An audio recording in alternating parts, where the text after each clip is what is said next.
Welcome back to Brupeg. Our next port of call is going to be Gladstone, which is about a day's steam from where we are now. Now to get there, it's easy enough to steer by hand, but it's much easier if you don't have to steer by hand. So today we're fitting an Autopilot, one of the last major pieces of electrical kit that goes into Brupeg to make long-term, long-distance cruising easier in a boat like this. Brupeg was a sunken fishing trawler that was stripped out and ready for the scrapyard. She's just completed a 10-year rebuild that's brought her back to life. With the help of volunteers and funded by our Patreons, community and subscribers, she'll be crewed by passionate people from around the world. If you'd like to be involved and support the project, please consider joining us on Patreon or subscribe to the channel. There's a link in the description below.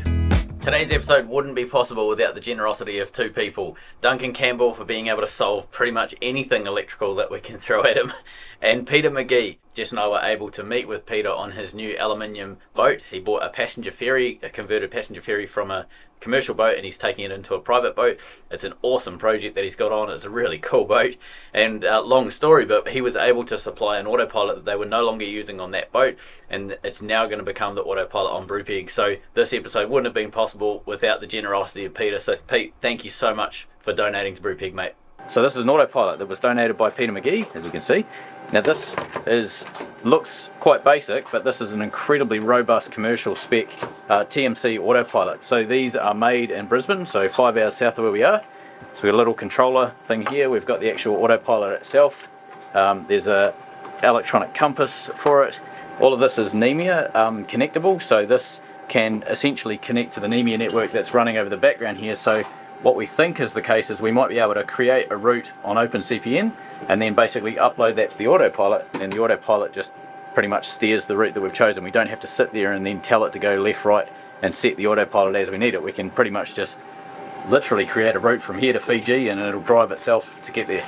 Dunk's been working on a bunch of things this morning. So he's been working on the nav computer because it's been doing some funny things with an update that happened that's thrown a few of the software programs off.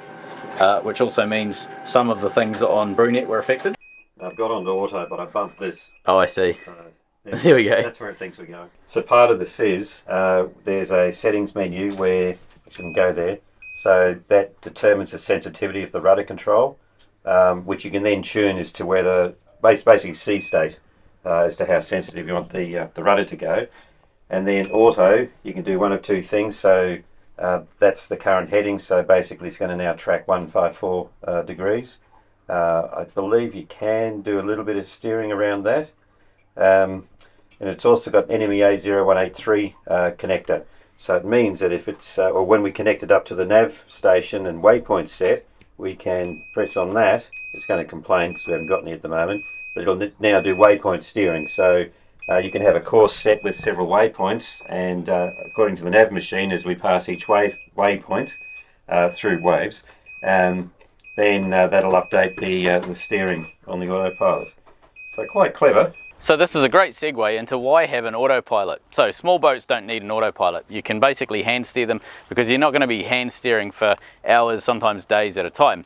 But a boat like Brupeg, where we might be crossing between, I don't know, here and Fiji, it could take us a week to get there. So that's 24 hours a day, 7 days that we're having to steam, basically steering the boat. And steering the boat isn't just the case of like your car, you hold it still and you kind of just go in a straight line. Wave's always trying to move Brupeg off her course. So Brupeg is constantly doing this through the water.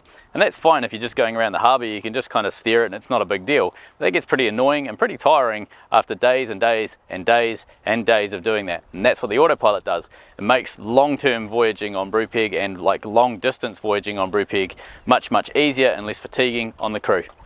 So this is our Autopilot centre. This tells us the rudder position angle. So basically what we have is a little push rod that mounts into an existing hole here, probably from the existing system, the original system, and then this is the new sensor that we have for it. So currently rudder's hard over to starboard. So we need to... And so you might be able to see here, there's the range of movement on the sensor, which is essentially it's a potentiometer. So you've got starboard side and then rotate through to port side there. So what we're doing now is just working out the geometry. Now it's also important we get these mount lines in line, centre line of the boat. Now that we've got a pretty good idea where the sensor needs to go, we need to swing the rudder from left to right. So engine's on, we'll start moving that rudder across and make sure our geometry is going to be correct.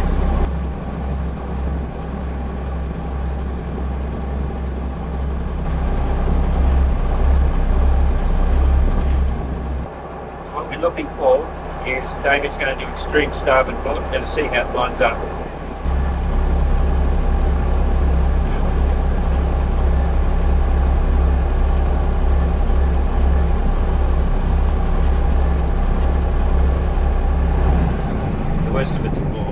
person trying to get down on hard ground. That's why I put. With the geometry checked, we're able to now put the sensor in its final position and mount it permanently.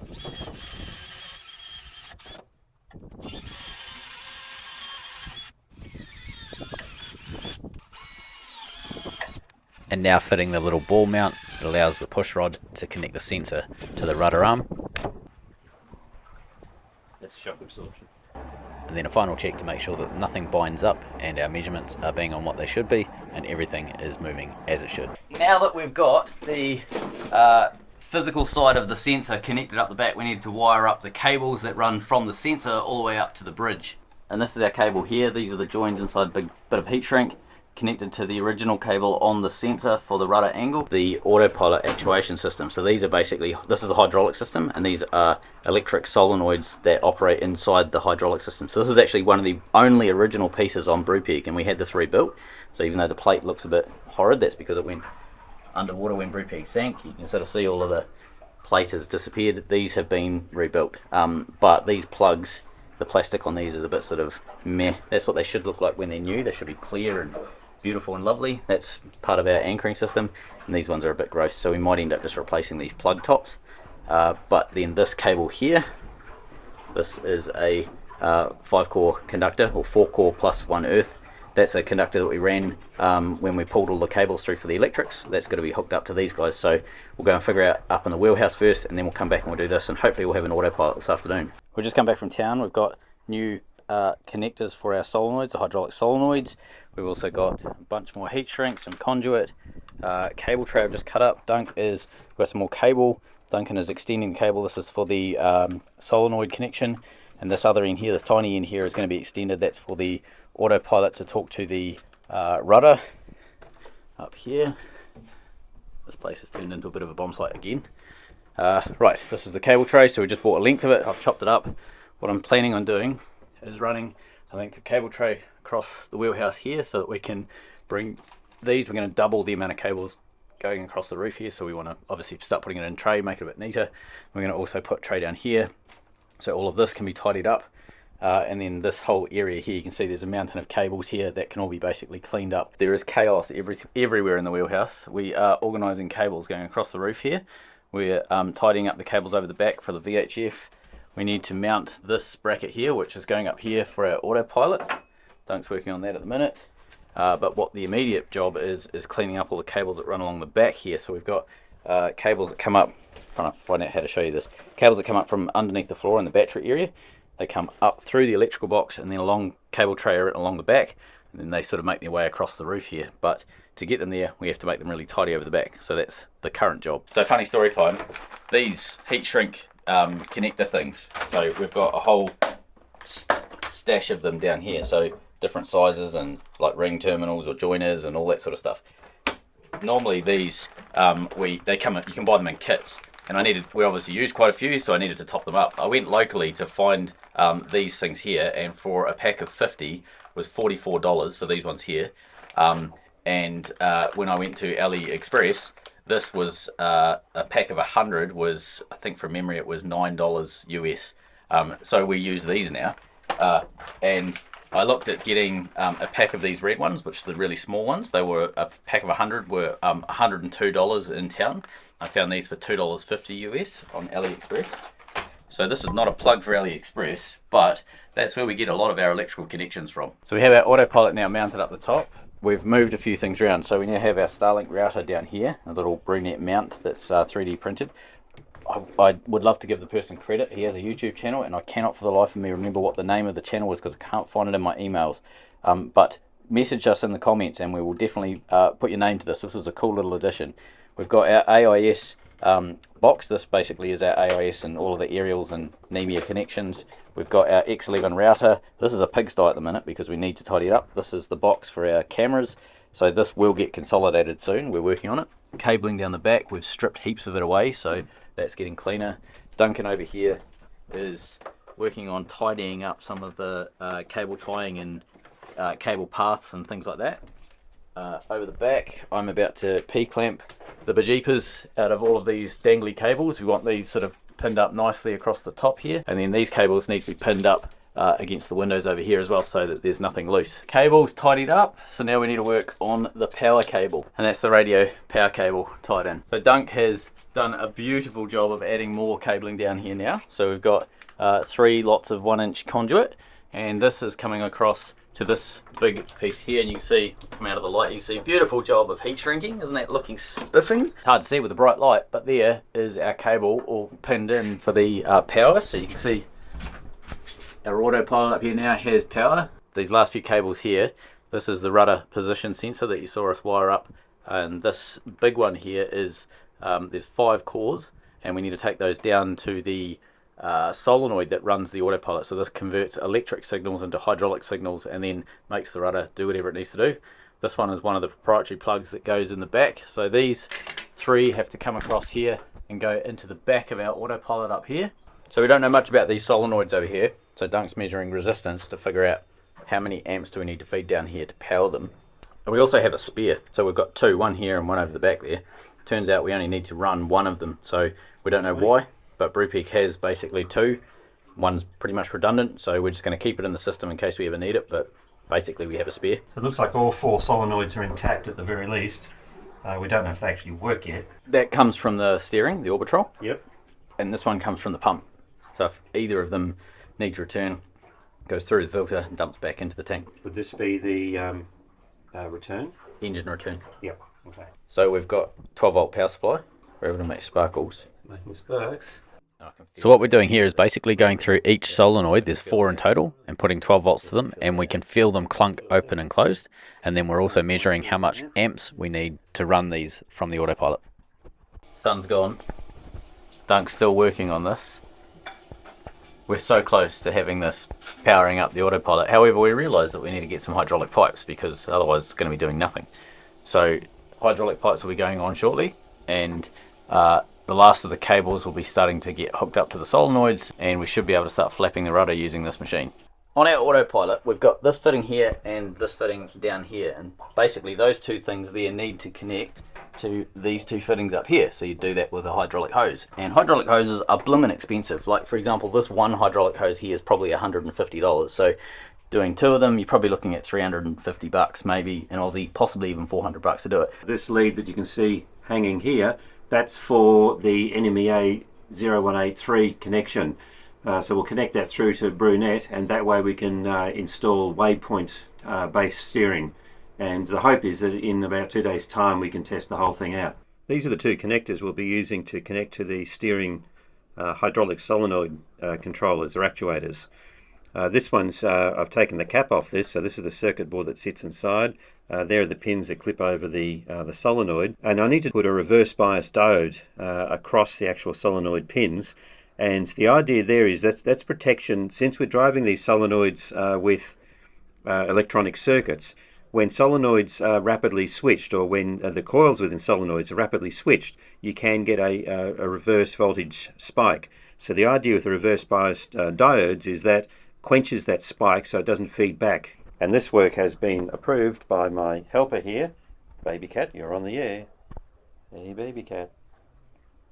She's clearly very relaxed about the whole process. The job now in the engine room is to connect the solenoid bases, which I just wired up with the diodes, to this line that runs down from the Autopilot. So this has come in by 5 or 6 core cable. We're only going to use 3. So one being 12 volts, and then one for starboard activation, one for port activation. Damien's gone into town to get some fittings to connect the 2 hydraulic lines from these 2 feeds. We've got 2 banks of solenoids here. We'll just be using one, so I'll choose either that one or that one.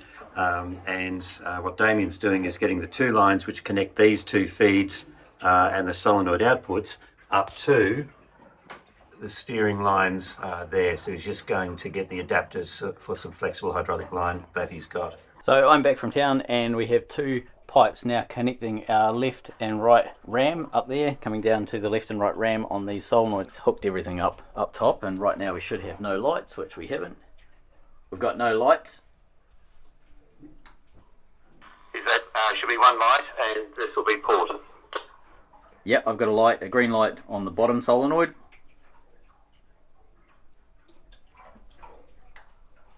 Give me Yep, a green light on the top solenoid. Can you see the labels inside the casings? I've got one saying port, that's green light on right now. Murphy's rule, it's back to front. I'll switch the wires up here.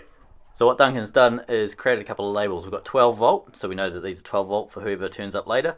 We've got SB for starboard, and on this one we've got PT for port and 12 volt down there. So basically we'll know what electronic control is delivering what power to what solenoid, and then we have to figure out of these hoses which one of these is port and starboard, because off the top of my head we can't actually remember. So we're going to basically put these around the right way, and then we'll see if those there are doing the right thing.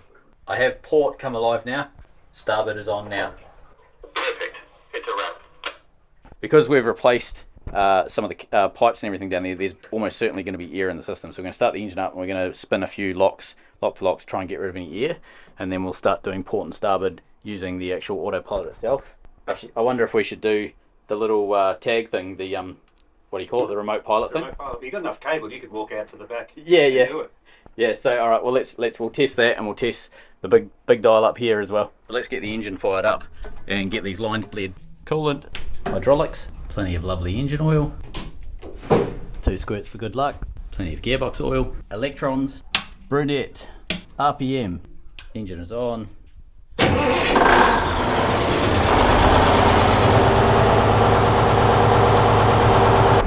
Alright, so we're going to swing it left to right and leave the pipes. So we should see the rams move momentarily.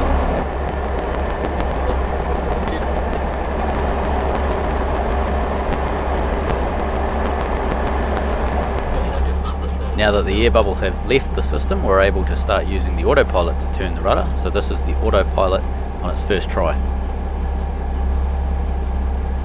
And then we get alarm bells saying something's going wrong. So it's come up with an error code, SL, which I need to look up the manual to see what that means. So this is the first time we've run it with the engine going, the hydraulics going, and the solenoids connected in. So we've got to figure out, it may be complaining that it's been started up in extreme position. We need to look that up. So there's no, nothing's hot, we haven't got any leaks anywhere. Up here seems okay, it's all bone dry. Yep, it's lovely. Having just traced the hydraulic lines, we have found that this one, I think you said was starboard? Yep. Starboard drive, so here's starboard drive.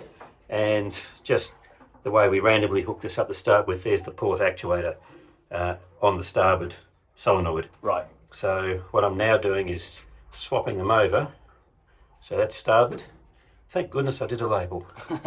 If you do the engine, and then pop upstairs and tell me by the steering where centre is. Yeah. Because I think right now we're probably beyond a limit. Then I'll turn the autopilot on. It's going across, straight, doing a couple of little left, right. But it's slightly off to one side, but it's basically just doing left, right. Just gone onto the handheld control, Yep. and I'm hoping it's centred now. Okay, it's slightly off the port. Okay, might be adjustment, but the handheld control is actually better. So with that, I'll try and go starboard now. Righto. That was very smooth, it's not fully over to starboard yet. Moving to port, over centre and full lock now. Overhead control seems to be sensitive, so I think we're down to reading the manual.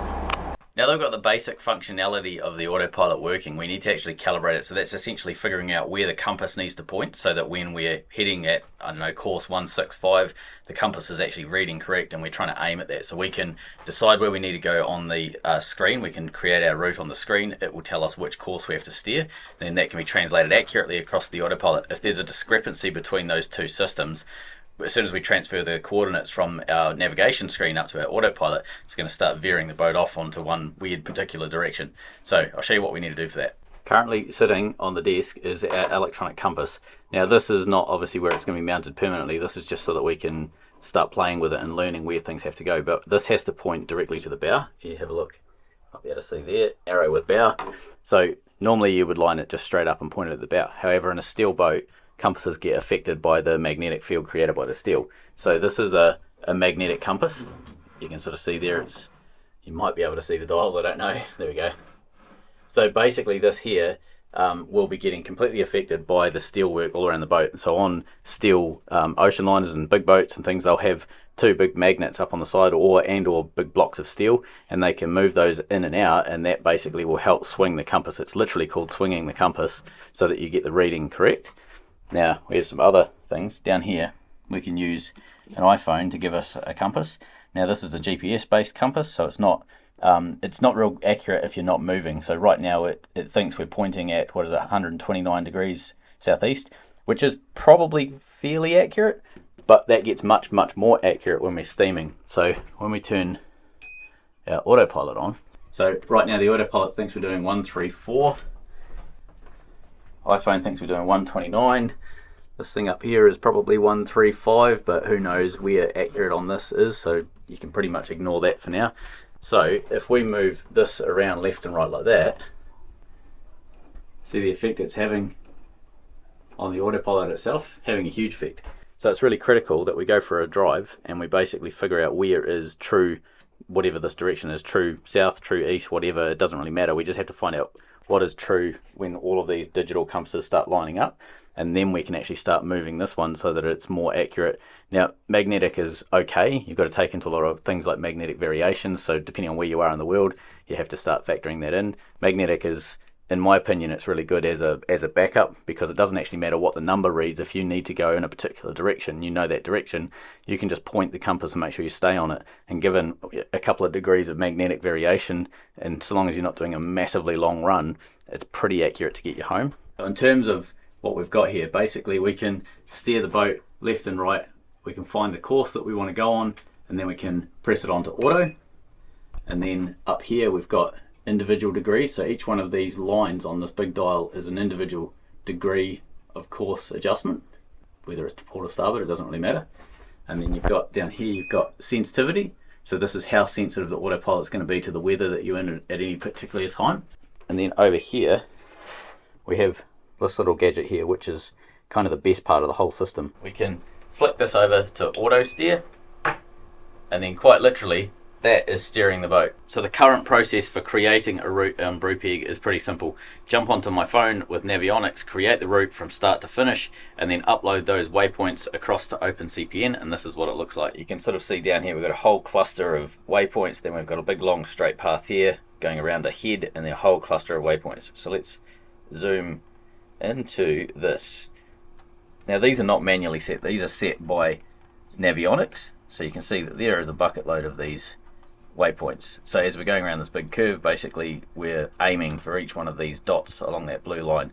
Now if we were to do that manually, that's pretty straightforward. You wouldn't be doing as many curves, but it also means you have to physically be trying to make sure you stay on that line the whole way. And that's the beauty of this autopilot, is we don't have to do it manually. So on the autopilot we can come up and set it.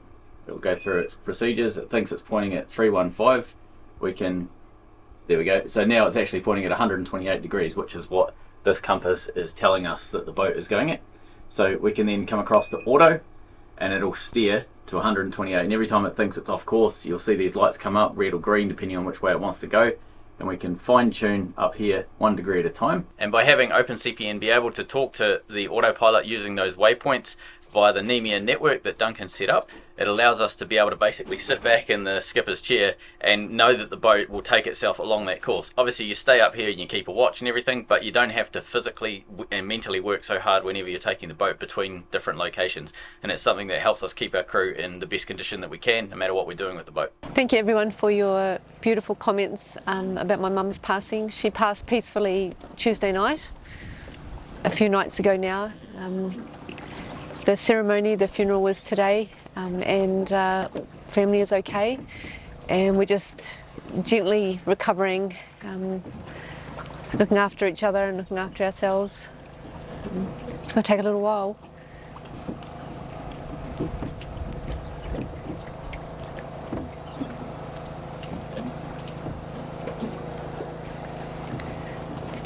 Goodbye to the most beautiful person I've ever met or ever known. Thank you for everything, Mum.